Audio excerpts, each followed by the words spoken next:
लेकिन उसने अंकगणित में ही 100% अंक नहीं पाए थे। अंग्रेजी स्कूल के प्रथम वर्ष में उसने परीक्षा में प्रथम स्थान भी पाया था। हुआ ये कि छात्रवृत्ति की परीक्षा पास करने के बाद अंग्रेजी पढ़ने के लिए उसे नीचे की कक्षा में दाखिल होना पड़ा। इसलिए दूसरे विषय उसके लिए सहज हो गए और वह बीच में ही एक वर्ष लांघकर ऊपर की कक्षा में पहुंच गया। इन सब बातों से जहां मित्रों में उसकी प्रतिष्ठा बढ़ी, वहां गुरुजन भी आश्वस्त हो गए। जैसा कि हमने अभी पिछले भाग में ही पढ़ा है कि छात्रवृत्ति की परीक्षा पास करने का मतलब ये होता था उस समय में कि वो छठी श्रेणी तक हुआ करता था और उसके बाद का एडमिशन उसका अंग्रेजी माध्यम के स्कूल में कर दिया गया। अब यहाँ पर एडमिशन हुआ तो अंग्रेजी स्कूल में, लेकिन कैसे हुआ वो सारी बातें इस पर निर्भर कर रही हैं कि क्यों उसने इतने अच्छे नंबर लेकर वो सारी परीक्षाएं पास की। अब यहाँ पर सुरेंद्र मामा को ये लगता है कि वो तपोवन में आने की वजह से हुआ है, लेकिन ये सब तपोवन में आने की वजह से नहीं हुआ है। एक कारण तो ये है कि शरत जो है जितना ही शरारती था उससे बड़ा परिश्रमी भी था। उसमें दिमाग बहुत था, तीक्ष्ण बुद्धि थी और परिश्रमी होने की वजह से वो 100% नंबर लाने में सफल भी हुआ। और दूसरा कारण ये है कि जब छात्रवृत्ति की परीक्षा पास करने के बाद उसका अंग्रेजी स्कूल में फिर से दाखिला कराया गया तो वो दाखिला प्रथम वर्ष में उसने परीक्षा प्रथम स्थान से पास की। वो इसलिए क्योंकि छात्रवृत्ति की परीक्षा को पास करने के बाद अंग्रेजी पढ़ने के लिए उसे नीचे की कक्षा में दाखिल होना पड़ा। यानी जहां उसने जितनी कक्षाएं पास कर ली थी उससे एक कक्षा पीछे से उसका एडमिशन कराया गया। तो क्या होता है इस नज़रिए पर कि बच्चे के लिए वो उसी चीज़ को फिर से पढ़ना और अगर थोड़ा सा भी नयापन आ जाता है तो भी वो उसके लिए सहज होता है। और वही होता है यहाँ पे शरत के साथ कि छात्रवृत्ति की परीक्षा पास करने के बाद भी एक कक्षा पीछे उसका दाखिला होता है, इसलिए उसके लिए दूसरे विषय जो है वो सहज हो जाते हैं, यानी आसान हो जाते हैं और वो बीच में ही फिर एक वर्ष को लांघ कर ऊपर की कक्षा में पहुंच जाता है। तो ये सब बातें जो है वो मिलजुल कर उसके लिए एक अच्छा परिणाम लाती हैं और वो 100% अंक लेकर पास हो जाता है। और इस नज़रिए से क्या हो जाता है कि मित्रों में उसकी प्रतिष्ठा बढ़ जाती है कि कितना वो समझदार बच्चा है, पढ़ने में भी तेज है। और गुरुजन भी जो है वो आश्वस्त हो जाते हैं कि बच्चा पढ़ने में ठीक है। स्कूल में एक छोटा सा पुस्तकालय भी था, यानी एक लाइब्रेरी भी थी स्कूल में जहां उसका नया नया एडमिशन हुआ था अभी। वहीं से लेकर उसने उस युग के सभी प्रसिद्ध लेखकों की रचनाएं पढ़ डाली थी। उस वक्त पर जितने भी नामचीन लेखक हुआ करते थे, उस युग के जितने भी लेखक और उनकी रचनाएं थी उसने अपनी लाइब्रेरी से लेकर वो सारी पढ़ डाली थी। युग संधि के उस काल में, युग संधि यानी कि दो युगों का जब जुड़ाव हो रहा होता है, एक खत्म हो रहा होता है और दूसरा युग शुरू हो रहा होता है, तो वो युग संधि होती है। यानी दोनों ही युग मिले हुए होते हैं, एक खत्म होने की कगार पे होता है और एक शुरुआत होने की उसकी कगार पे होता है। मान लीजिए कि आप हिंदी साहित्य में की जानकारी जब लेंगे तो वहाँ पे भी कई युग हैं और मान लीजिए आदिकाल चल रहा है लेकिन वो खत्म होने की कगार पर है और साथ ही रीति काल अब शुरू होने वाला है। तो जहाँ पर वो शुरू हो रहा है और आदिकाल जहाँ खत्म हो रहा है वो युग संधि हो गया।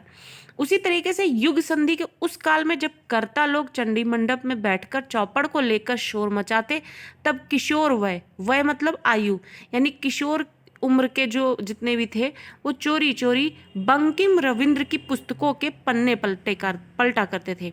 बंकिम, जैसा कि सभी को पता है कि किस तरीके से बंकिम जी का वहाँ अपने क्षेत्र में, अपने राज्य में कितना नाम था। जहाँ से शरत जी जो है वो जुड़े हुए हैं वहीं से बंकिम जी भी जुड़े हुए हैं। तो बंकिम और रविंद्र जी जो हैं वो नामचीन लेखकों में से हुआ करते थे और इस तरीके से उनकी पुस्तकों को भी वो चोरी चोरी उनके पन्ने पलटा करते थे, यानी कि उनको पढ़ा करते थे। जैसा कि सभी जानते हैं कि शरत के नाना के घर का माहौल क्या था कि बच्चों का अधिकार सिर्फ पढ़ने पर है और कहानी किस्से पढ़ना भी उनको अलाउ नहीं था, उसकी भी इजाज़त नहीं थी।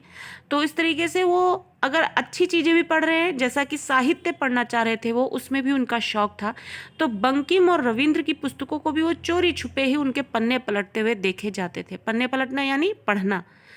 लेकिन शरत जो है वो केवल पढ़ता ही नहीं था, उसको समझने और आसपास के वातावरण का सूक्ष्म अध्ययन करने की सहज प्रतिभा थी उसमें। जैसा कि सभी ज़्यादातर लोगों के साथ ऐसा होता है कि वो चीज़ें पढ़ लेते हैं, पढ़कर उसे फील भी कर लेते हैं साथ के साथ, लेकिन कुछ ही लोग होते हैं जो उसको पढ़ते हैं और पढ़ने के बाद उसे अपने आसपास के समाज में खोजते हैं, उसे महसूस करते हैं कि क्या सोचकर उसे लेखक ने अपने लेखन में जगह दी होगी, कोई तो कारण होगा उसके पीछे। उन्हीं में से एक था शरत, जो उन लेखन को पढ़कर उसको अपने आसपास के वातावरण में उसका सूक्ष्म अध्ययन किया करता था, बारीकी से अध्ययन करता था।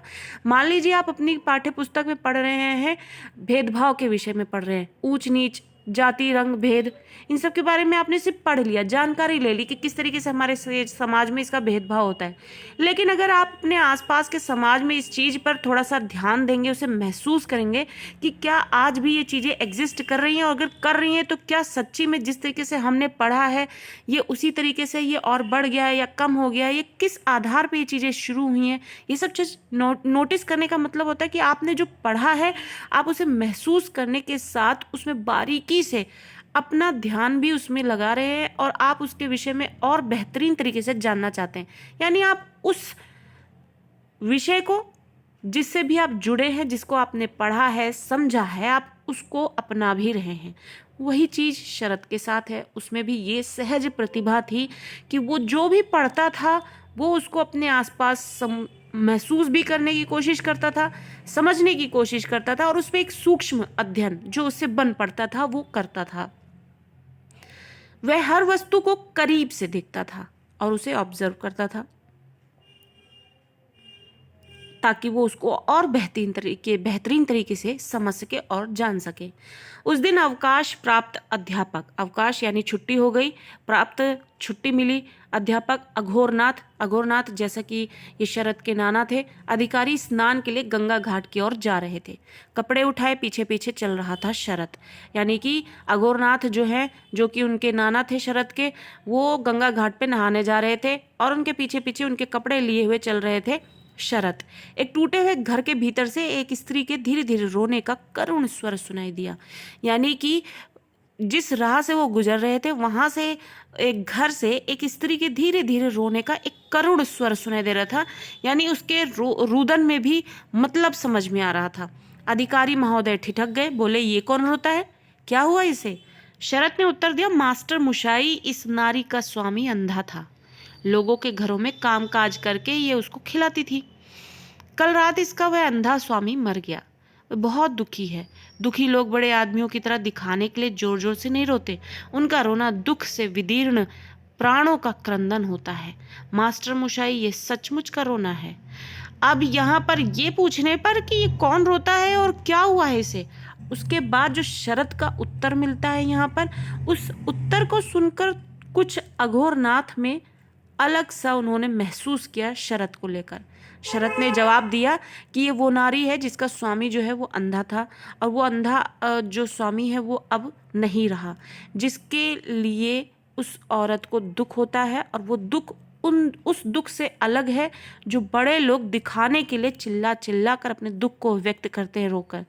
ये रुदन हल्का है, लेकिन ये रुदन है, ये सच का रुदन है, यानी कि रोना है, यानी वो सच में उसको महसूस कर रही है कि ये करुणा है, ये उसके जीवन का दुख है जो उसे रुला रहा है, ये दिखावे का रोना नहीं है। छोटी आयु के बालक से रोने का इतना सूक्ष्म विवेचन सुनकर अघोर बाबू विस्मित हो उठे। छोटी आयु में ही, यानी शरत जो है अभी छोटी उम्र का बालक ही तो था, उसने रोने का इतना बारीक विवेचन सुनाया कि अघोरनाथ जो इतने बड़े अधिकारी थे वो हैरान हो उठे। वे कलकत्ता रहते थे। उन्होंने जब वो लौट कर उन्होंने अपने एक मित्र से इस घटना की चर्चा की। मित्र ने कहा, जो रुदन के विभिन्न रूपों को पहचानता है, यानी जो रोने को देखकर समझ सकता है कि ये रोना जो है वो किस अर्थ को लेकर पेश हो रहा है, यानी कि जो रुदन के विभिन्न रूपों को पहचानता है उसको पहचान सकता है कि ये रोना क्या अर्थ दे रहा है, वह साधारण बालक नहीं है।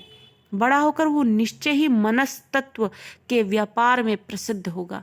मनस्तत्व मतलब आप मानसिक और बौद्धिक तौर पर कितने मजबूत होंगे उसी पर आपकी पहचान होगी। ऐसा बच्चा है ये। लेकिन गांगुली परिवार में उसकी इस सहज प्रतिभा को पहचानने वाला कोई था नहीं। इस घोर आदर्शवादी परिवार में केवल एक ही व्यक्ति था ऐसा, जिस पर नवयुग की कुछ हवा का प्रभाव हुआ था। अब यहाँ पर शरद की ये प्रतिभा जिसको अघोर के मित्र पहचान जाते हैं, लेकिन उनके घर वाले नहीं पहचान पाते। अघोर के मित्र ये जवाब देते हैं कि जो बच्चा इतनी सी उम्र में अगर रुदन के प्रभाव को समझ सकता है, उसके अर्थ को समझ सकता है, उसको विभिन्न तरीकों से समझ सकता है, तो वो बच्चा आगे चल के बहुत बड़ा इंसान बनेगा अपने प्रतिभा के बल पर। लेकिन गांगुली परिवार यानी कि शरद का जो परिवार है, वो इस प्रतिभा को पहचानना जानता ही नहीं है। इस घोर आदर्शवादी परिवार में जहां सख्ती से कुछ नियम बनाए गए हों, जिन घरों में वो आदर्शों पर सिर्फ चलते हों, ऐसे परिवार में केवल एक ही व्यक्ति रह गया था ऐसा जो इस चीज को समझ पाता। वो नवयुग की हवा का कुछ प्रभाव हुआ था। सिर्फ एक व्यक्ति था जिस पर उस पर नवयुग यानी इस नए युग का और उसकी हवा का कुछ प्रभाव दिखता था। वे थे केदारनाथ के चौथे भाई अमरनाथ, यानी कि शरद के सबसे छोटे नाना केदारनाथ, जो कि उसके नाना थे, और नाना के सबसे छोटे भाई जो हैं वो अमरनाथ। यहाँ पर उनकी बात हो रही है, चौथे भाई हैं, उन्हीं के बारे में बात हो रही है कि पूरे घर में एक वही व्यक्ति थे जिन पर नवयुग की हवा थी, वरना पूरा परिवार आदर्श पर चल चलकर किसी की प्रतिभा को पहचानना नहीं जानता था। अब यहाँ पे अमरनाथ की बात शुरू हो रही है। वे शौकीन तबीयत के थे, शौकीन यानी चीजों का शौक रखते थे, कबूतर पालते थे और उस युग में भी कंघा, शीशा और ब्रुश इत्यादि का प्रयोग करते थे। यानी ये उस वक्त में बहुत बड़ी बात हुआ करती थी कि कोई व्यक्ति कंघा, शीशा और ब्रश का प्रयोग कर रहा है। सिर पर अंग्रेजी फैशन के बाल भी रखते थे, यानी फैशन के अकॉर्डिंग उनके बालों की कटिंग भी हुआ करती थी। घर के बालक जो है उनके इस रूप पर मुग्ध थे, यानी हर कोई उनसे जो है उनके इस रूप रंग से, बनावट से जो है वो आकर्षित होता था, और यहाँ तक कि बच्चे भी। मुग्ध होने का एक और भी कारण था। दफ्तर से लौटकर वे रोज उन्हें कुछ न कुछ देते थे, जैसे पेपरमिंट की गोलियां इत्यादि। लेकिन इसी कारण बड़े भाई जो है उनसे अप्रसन्न यानी कि खुश नहीं रहते थे, और इसी कारण एक दिन चोटी रखकर शेष बाल उन्हें कटा देने पड़े थे। और इसी की वजह से एक दिन इस आदर्शवादी परिवार में रहने की वजह से उसकी सजा भुगतनी पड़ी उन्हें, कि वो जिस तरीके से अपने आप को फैशन चलते हुए फैशन के अकॉर्डिंग आप अपने आप को अपडेट रखते थे, वहाँ पर उनको सजा मिल गई, और सजा के तौर पर उनको अपने सर के सारे बाल निकलवा देने पड़े, और सिर्फ एक चोटी, जिसको आज भी समाज में आप पंडितों के सर पे ज़्यादातर आप देख पाएंगे कि वो थोड़े से पीछे बाल छोड़ देते हैं और बाकी सारा सर साफ होता है, बाल निकाल देते हैं वो। इसी तरीके से कुछ अमरनाथ जी के साथ भी हुआ था, यानी शरद के छोटे नाना के साथ। पढ़ने में भी उनकी रुचि कम नहीं थी। अब यहाँ पर अमरनाथ जी की ही बात हो रही है, यानी शरद के सबसे छोटे नाना के बारे में बात हो रही है। पढ़ने में उनकी रुचि कम नहीं थी। बंकिम चंद्र के बंग दर्शन का प्रवेश उन्हीं के द्वारा गांगुली परिवार में हो सका था। यानी बंकिम चंद्र की एक रचना है बंग दर्शन, उसका प्रवेश घर में उन्हीं गांगुली परिवार में उन्हीं के द्वारा यानी कि अमरनाथ के द्वारा ही हो पाया था, क्योंकि पढ़ने का शौक वो भी रखते थे। अब ये बंग दर्शन बांग्ला साहित्य में नवयुग का सूचक था। ये बंकिम चंद्र की जो रचना है बंग दर्शन, ये बंग दर्शन एक ऐसी रचना थी जो बांग्ला साहित्य में यानी जो लिटरेचर था बांग्ला का, उसमें नया युग क्या है उसकी जानकारी देने वाला एक सूचक, यानी कि वो सबसे आगे रहने वाली चीजों रचना में से एक रचना थी। गांगुली लोगों के हाली शहर से बंकिम चंद्र का कांठाल पाड़ा दूर नहीं था। अब यहाँ पर बताया जा रहा है कि जो गांगुली लोगों का हाली शहर है उससे बंकिम चंद्र का जो कांठाल पाड़ा है वो दूर नहीं था, और उस गांव की एक लड़की, उस गांव की, किस गांव की, बंकिम चंद्र के कांठाल पाड़ा और गांगुली लोगों का जो हाली शहर है वहाँ पर, यहाँ पर इसकी बात हो रही है। तो उस गांव की जो एक लड़की है इस परिवार में वधू यानी कि वहाँ पर ब्याह करके आई थी, वधू बनकर आई थी। लेकिन घर का जोगी जोगना आन गांव का सिद्ध, तो बंकिम चंद्र की यहाँ तनिक भी प्रतिष्ठा नहीं थी। घर का जोगी जोगना आन गांव का सिद्ध, अपने ही, आप यही समझ लीजिए कि अपने ही क्षेत्र में अपनी इज्जत ना होने के समान अर्थ यहाँ पर है कि बंकिम चंद्र की ही यहाँ पर कोई प्रतिष्ठा नहीं थी। और बंकिम चंद्र का नाम तो कितने सुनहरे अक्षरों में याद किया जाता है कि वो कितने बड़े लेखक थे, कितना उन्होंने अच्छे काम किए हैं। बंकिम चंद्र जो है, उनका लेखन जो है हर कोई किस तरीके से, कितने अच्छे तरीके से याद करता है, पढ़ता है, हर कोई जानता है। नवयुग के संदेश वाहक होने के नाते इस कट्टर परिवार में अगर थी तो थोड़ी बहुत प्रतिष्ठा, थोड़ी बहुत अप्रतिष्ठा ही थी।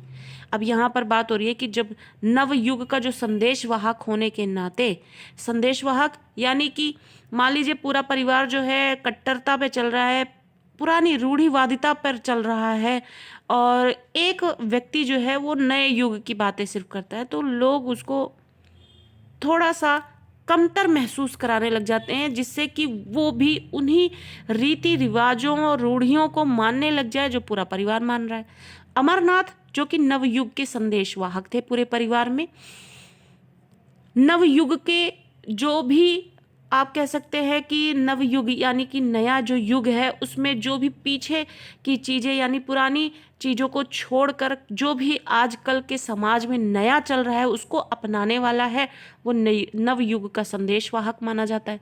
तो अब यहाँ इस कट्टर परिवार में अगर थी तो बहुत थोड़ी बहुत, वो भी अप्रतिष्ठा थी, यानी वो सम्मान नहीं था जो मिलना चाहिए था। लेकिन फिर भी अमरनाथ जो है वो चोरी छिपे बंग दर्शन लाते थे और उनसे वह भुवन मोहिनी के द्वारा मोतीलाल के पास पहुंचता था। भुवन मोहिनी जो कि शरद की माँ थी, मोतीलाल जो कि शरद के पिता थे, उनसे वह भुवन मोहिनी के द्वारा मोतीलाल के पास पहुंचता था और वहां से कुसुम कामिनी की बैठक में, कुसुम कामिनी आगे आपको पता लगेगा वो भी नानी थी उनकी, शरद की। और इस तरीके से जब अमरनाथ घर में बंग दर्शन लेके आते थे बंकिम चंद्र की, तो वो किस तरीके से किन किन लोगों में घूमता हुआ कहाँ कहाँ जाता था, भुवन मोहिनी के पास, फिर मोतीलाल के पास, फिर कुसुम कामिनी के पास। दुर्भाग्य से अमरनाथ बहुत दिन जी नहीं सके, आगे जीवन जैसे वैसे ही बीत रहा था जैसे वो चलाना चाह रहे थे, लेकिन आगे चल के दुर्भाग्य ने जो है अमरनाथ का साथ नहीं, यहाँ पर अमरनाथ को भाग्य का साथ नहीं मिला। दुर्भाग्य की वजह से उनका जो है वो स्वर्गवास हो जाता है। बहुत दिन तक वो जी नहीं पाए। बच्चों को अपार व्यथा में डुबोकर वे छोटी आयु में ही स्वर्गवासी हो गए। बच्चे जो उनके बहुत पसंद करते थे, वजह थी उसके पीछे कि बच्चों के लिए वो कुछ ना कुछ लाते थे जिससे बच्चों का प्रेम उनकी तरफ ज़्यादा था। अब बच्चों को उनके ना रहने से बहुत ही दुख है उनके लिए और वो बहुत दुखी रहते हैं, और क्योंकि छोटी आयु में वो स्वर्गवासी हो गए। उनकी कमी किसी सीमा तक मोतीलाल और कुसुम कामिनी ने पूरी कर दी। कुसुम कामिनी सबसे छोटे नाना अघोरनाथ की पत्नी थी। अघोरनाथ की जो जिनकी बात हो रही है अभी तक, कुसुम कामिनी उनकी पत्नी थी छोटे नाना की। मोतीलाल जो कि शरद के पिता थे। अब छात्रवृत्ति परीक्षा पास करके स्वयं उन्होंने ईश्वरचंद विद्यासागर के हाथों से पारितोषिक पाया था। अब यहाँ पर अघोरनाथ की पत्नी यानी कुसुम कामिनी जो है उनकी बात हो रही है, जो कि नानी है शरद की। उन्होंने छात्रवृत्ति परीक्षा पास की थी और फिर ईश्वरचंद विद्यासागर के ही हाथों से उन्होंने पारितोषिक पाया था, उपहार पाया था उन्होंने। जैसा कि होता आया है तब भी स्त्रियों का मुख्य कार्य था रसोई का जुगाड़ करना, यानी रसोई में के कामकाजों में बिजी रहना, व्यस्त रहना, और घर गृहस्थी के दूसरे कार्य संभालना। उससे समय बचा तो जीवन को जीवंत बनाने के लिए कलह करना। अब यहाँ पे स्त्रियों की जो स्वाभाविक क्रिया है, जो आम जीवन में जो स्त्रियाँ किया करती हैं, उसके बारे में बताया जा रहा है कि स्त्रियों का काम क्या है कि वो चाहे जितना भी पढ़े लिख ले, उनको ले देकर रसोई के कामों में ही उलझा दिया जाता है। और फिर उससे जब जीवन बचता है तो अपने जीवन को और ज़्यादा सुखी बनाने के लिए वो क्या करती हैं, कलह कर देती हैं, या फिर वो सोती हैं। फिर जागने पर परनिंदा में रस लेती हैं। फिर जब वो सोकर जागती हैं तो परनिंदा यानी दूसरों की बुराइयों में जो रस मिलता है वो लेती हैं वो। लेकिन कुसुम कामिनी ये सब नहीं कर पाती थी। जिस दिन उनकी रसोई बनाने की बारी नहीं होती थी, उस दिन उनकी बैठक में या ऊपर छत पर एक छोटी मोटी गोष्ठी होती थी, यानी समूह एक तैयार होता था उनका छोटा मोटा। उसमें वे स्वयं बंग दर्शन के अतिरिक्त, अब यहाँ पर कुसुम कामिनी ने कौन कौन सी रचनाएं पढ़ डाली थी उसकी चर्चा हो रही है कि बंग दर्शन जो कि अमरनाथ घर में लेके आते थे छुप छुपा कर, वो तो वहाँ से उन्होंने पढ़ी थी। उसमें उन्होंने स्वयं बंग दर्शन के अतिरिक्त इसके अलावा उन्होंने पढ़ी थी मृणालिनी, वीरांगना, ब्रजांगना, मेघनाद वध और नील दर्पण। ये सब वो पढ़ती भी थी, पढ़कर सुनाती भी थी अपने गोष्ठी को। उनका स्वर जो है और पढ़ने की जो शैली इतनी मर्मस्पर्शी यानी दिल को छूने वाली थी कि सभी निस्पंद हो उठते थे, यानी एकदम शांत होकर सब सुनते थे। बालक शरत जो है वो आश्चर्य और आदर से भरकर सोचता कि लेखक भी कितना असाधारण व्यक्ति होता है। यानी कि लेखन को पढ़ते वक्त जब ऐसी ऐसी बातें सुनने पढ़ने को मिलती हैं जिससे व्यक्ति एकदम उसमें खो जाता है, तो उसे लगता है कि जो लेखक लोग होते हैं वो कितने असाधारण व्यक्ति होते हैं, क्योंकि आम आदमी तो इतना बेहतरीन नहीं सोच पाता। संभवतः उसके मन में तब लेखक बनने की बात नहीं उठी थी, यानी तब तक वो ये तो सोचता था कि लेखक कितनी असाधारण चीज होती है, व्यक्ति होते हैं, लेकिन उसके मन में अभी तक ये नहीं आ पाया कि वो लेखक बनेगा या बनना चाहता है। पर उसने लेखक को मनुष्य से ऊपर जरूर माना था। उस वक्त से जब से उसने पढ़ना शुरू कर दिया था, उसके मन मस्तिष्क में लेखक का एक अलग ही चेहरा तैयार हो गया था। वो आम लोगों से उनको थोड़ा ऊपर मानता था, बहुत ज़्यादा समझदार मानता था, आप बच्चे की भाषा में ये बोल सकते हैं। पर उसके उपार्जन करने का ये युग था, ये जो है ये उसके उपार्जन यानी कि ग्रहण करने का ये युग था। वो चीज़ें लेखकों को पढ़ रहा था, बड़े बड़े लेखकों की रचनाओं को पढ़ रहा था, सोच रहा था, समझ रहा था, अपने आसपास माहौल में उसको जो है नोटिस कर रहा था, अच्छे से ऑब्जर्व कर रहा था उसे कि क्या है ये सारी चीज़ें जो लेखक किस तरीके से सोच ले जाते हैं ये सब। तो ये इसका उपार्जन का समय चल रहा था, इसलिए वो ये नहीं सोच पाया कि वो भी आगे चलकर लेखक बनेगा। ज़्यादातर क्या होता है, बच्चों को अगर कुछ पसंद आ जाता है तो वो सोचते हैं कि मैं भी आगे चलकर यही बनूंगा। लेकिन अभी तक शरत के मन में ये सब बातें नहीं आई थी कि उसे भी लेखक बनना है, क्योंकि वो उपार्जन कर रहा था, अभी ग्रहण कर रहा था चीज़ों को। लेखक बनने का नहीं सोचा था अभी उसने। इस गोष्ठी में उसने साहित्य का पहला पाठ पढ़ा था और वो बहुत दिन बाद पढ़ी बंग दर्शन में कवि गुरु की युगांतकारी रचना आंख की किरकिरी। यहाँ पर जो गोष्ठी थी कुसुम कामिनी की, उसमें उन्होंने साहित्य का पहला पाठ पढ़ा था और फिर उसके बहुत दिन बाद उन्होंने पढ़ा था बंग दर्शन में कवि गुरु की युगांतकारी रचना आंख की किरकिरी। पढ़कर उस किशोर को जो गहरे आनंद की अनुभूति हुई, यानी कि वो एक्सट्रीम उसने जो फील कर रहा है उसमें चीज़ों को पढ़कर, जो उसने आनंद महसूस किया है, जो खुशी महसूस की है, उसको जो पढ़कर वो जो चीज़ें महसूस हुई हैं, उसने जो सीखा है, उसको ना वह किसी को आज तक बता सका और ना वो जीवन भर उसे भूल ही सका। कई बार कुछ चीज़ें ऐसी होती है, आपको ऐसा इम्प्रेस कर ले जाती हैं कि आपके पास शब्द नहीं होते कि आपने जिस लेवल पे उसे फील किया, महसूस किया, उसको बता सकें। आपके पास वर्ड्स नहीं होते, शब्द नहीं होते कि आप उसे बयान कर सकें। लेकिन वो ऐसी भी चीज़ थी कि वो उसको ज़िंदगी भर भूल नहीं पाया। आंख की किरकिरी ऐसी रचना उसने पढ़ी जो उसको अंतर तक छू गई, यानी उसके दिल को छू गई। उसने उसको ऐसा महसूस किया कि वो उसको कभी किसी को बता भी नहीं पाया और ना ही उसे भूल पाया। अब तक उसका मन जो है भूत प्रेतों की कहानियों से ही आतंकित रहा था। यानी अभी छोटा है, बच्चा है, जो कि भूत प्रेत और छोटी मोटी कहानियों को पढ़ के ही उन्हीं के बारे में सोच के आतंकित रहते थे या डरते रहते थे। वो सोचते थे यही कहानियां होती हैं बस जीवन में। इस नए जीवन दर्शन ने, यानी कि ये सारी रचनाएं पढ़ने के बाद जीवन को देखने का जो नजरिया है, दर्शन है, सोच है, तरीका है, उसने उसको एक प्रकाश दिया, यानी कि एक नई राह दिखाई। अब जो यहाँ पर थॉट्स हैं वो थोड़ा और पनप जाते हैं, अच्छे से आने लगते हैं, और मैच्योरिटी लेवल जो बोलते हैं धीरे धीरे इसी तरीके से पनपता है जब आपके थॉट्स जो है एक्सपेंड हो जाते हैं। तो ये रचनाएं पढ़ने से उनके थॉट्स जो हैं वो और अच्छे तरीके से पनप रहे थे। इस नए जीवन दर्शन, यानी जीवन को जो देखने का जो नया तरीका उसे मिला है, उसे प्रकाश और सौंदर्य के एक नए जादू भरे संसार में पहुंचा दिया। यानी सोचने समझने का जो नज़रिया है कुछ अलग हो चुका था। वो संसार जादू भरा सा महसूस होने लगा उसे। जैसे पुश्किन की रचना पढ़ने के बाद ताल्स्ताय जिसे अंग्रेजी में टॉल्स्टॉय बोलते हैं, पुकार उठे थे। अब यहाँ पे पुश्किन की बात हो रही है और टॉल्स्टॉय की बात हो रही है कि टॉल्स्टॉय ने जब पुश्किन की रचना पढ़ी थी तो वो बोल उठे थे कि मैं पुश्किन से बहुत कुछ सीख सकता हूँ, वो मेरे पिता हैं, वो मेरे गुरु हैं। वैसे ही शरत ने कहा होगा, मैं उनसे बहुत कुछ सीख सकता हूँ, वे आज से मेरे गुरु हुए। यानी आँख की किरकिरी जब उन्होंने पढ़ी, उनकी आंखें ऐसी खुली कि उन्हें वैसे ही महसूस हो रहा था जिस तरीके से टॉल्स्टॉय ने पुश्किन की रचना पढ़ी थी, और उन्हें ऐसा लगा कि यही मेरे गुरु हैं और यही मुझे जीवन में राह दिखा सकते हैं। वैसे ही शरत को भी लगा, और शरत ने भी बोला कि मैं भी बहुत कुछ सीख सकता हूँ और ये आज से मेरे गुरु हुए। और सचमुच शरत जीवन के अंतिम क्षण तक उन्हें अपना गुरु ही मानते रहे। वास्तव में मणि और शरत की शिक्षा का आदि पर्व यानी शुरुआत। मणि शुरुआत में ही हमने बताया कि यहाँ पर पाठ में बताया गया है कि शरत के सहपाठी थे, तो वास्तव में जो मणि और शरत थे दोनों ही सहपाठी थे।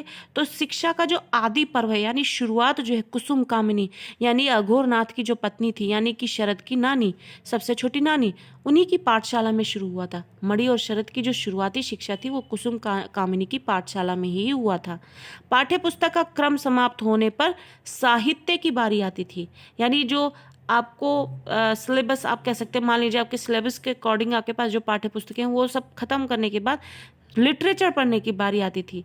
शैशव से लेकर यौवन के प्रारंभ होने तक इस क्रम में कोई व्यवधान नहीं पड़ा, यानी छुटपन में जब यहाँ पे शरत आ गए थे तब तक यौवन आने तक ये क्रम यूं ही चलता रहा और ये क्रम आज तक नहीं टूटा, इसमें कोई व्यवधान नहीं पड़ा। और आप सोच सकते हैं कि कोई किसी व्यक्ति की नींव कितनी मजबूत होगी जहाँ पर मजबूरी में ही सही, भले ही उसके नाना के घर का माहौल बड़ा ही आदर्शवादी ढंग से चलता था, लेकिन यहाँ पर जो साहित्य से उसका लेना देना हुआ, यहाँ पर जो उसका मेल जोल हुआ, यहाँ पर जो रूबरू हुआ है उससे उसकी एक मजबूत छवि तैयार हुई, एक मजबूत व्यक्तित्व तो तैयार हुआ। तो शैशव से लेकर यौवन के प्रारंभ होने तक इस क्रम में कभी कोई व्यवधान नहीं पड़ा और निरंतर उसने ये अध्ययन जारी रखा। आप पराजय कथा शिल्पी शरतचंद्र के निर्माण में कुसुम कामिनी का जो योगदान है उसे कभी नहीं भुलाया जा सकता। यानी शरतचंद्र जो आज हैं, जो उनके लेखन से लोग उन्हें जानते हैं, अगर उसके निर्माण में किसी का बहुत बड़ा योगदान है तो वो है कुसुम कामिनी, यानी कि उनकी सबसे छोटी नानी, अघोरनाथ की पत्नी। इसी गोष्ठी में अचानक एक दिन क्रांति हो गई। अब यहाँ जो गोष्ठी, जो कुसुम कामिनी की गोष्ठी थी उसी की बात हो रही है। यहाँ पर एक दिन अचानक एक क्रांति हो जाती है, यानी कुछ उथल पुथल होती है, कुछ बात हो जाती है। एक नए स्रोत से आकर उस दिन रविंद्रनाथ की कविता प्रकृतिर प्रतिशोध का स्वर गूंज उठा। यानी अब यहाँ पर एक नई रचना का आगमन होता है, प्रकृतिर प्रतिशोध, जो कि रविन्द्रनाथ जी की है। वो स्वर आज गूंजता है। पढ़ने वाले थे उसी परिवार के एक व्यक्ति। अब इसका पाठ जो है उसी परिवार का एक व्यक्ति करने वाला था। वो कौन था? वे बाहर रहकर पढ़े थे, बाहर रह के, यानी कि यहाँ से बाहर। इस परिवार में वर्जित संगीत, यानी संगीत साधना जो है परिवार में वर्जित था, और काव्य में उनकी बड़ी दिलचस्पी थी और वो बाहर से पढ़कर आए थे। उस कविता को सुनाने के लिए उन बंधु ने परिवार की सभी नारियों को इकट्ठा किया था।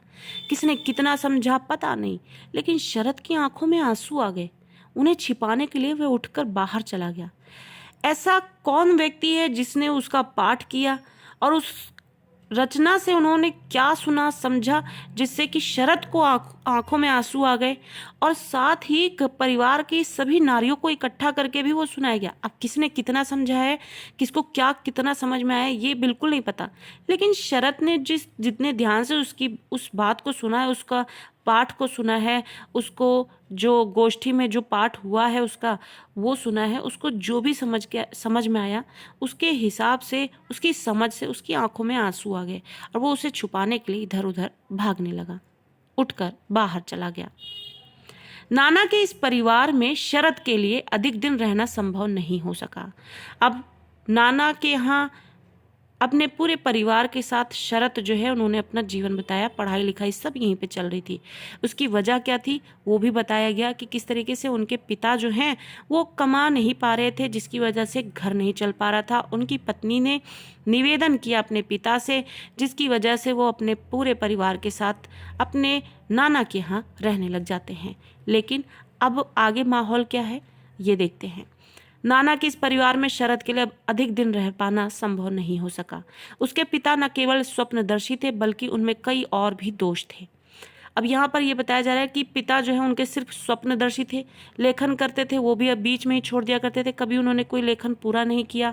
नौकरी वो कर नहीं पाते थे, नियमों में उलझ कर रह नहीं पाते थे, उनको कोई बांध के नहीं रख पाता था, जिसकी वजह से उनको अपने नाना के यहाँ रहना पड़ता था। अब उनके पिता जो हैं वो सिर्फ केवल स्वप्नदर्शी यानी स्वप्न देखने वाले ही नहीं थे, बल्कि उनमें और भी बहुत सारे दोष थे।